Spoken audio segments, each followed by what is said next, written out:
Hello，大家好。今天早上布萨就公布了9月25号的 next short position，我们来看一下，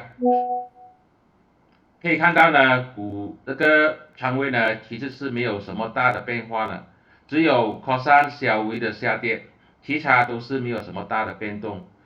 这几天手套股都是下跌，也就是说，它下跌的原因呢，并不是因为有空军去炸它，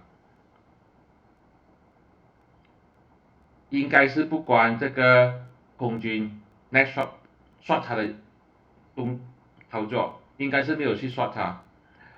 个人认为呢，还是一样的认为呢，它应该也是差不多了啊，应该是到底了。如果有机会的话，就去首选是哈达跟国山。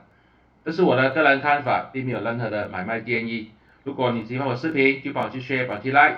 如果你希望我多点分析类似的报告，就在留言区里面打上一，给我知道。谢谢大家。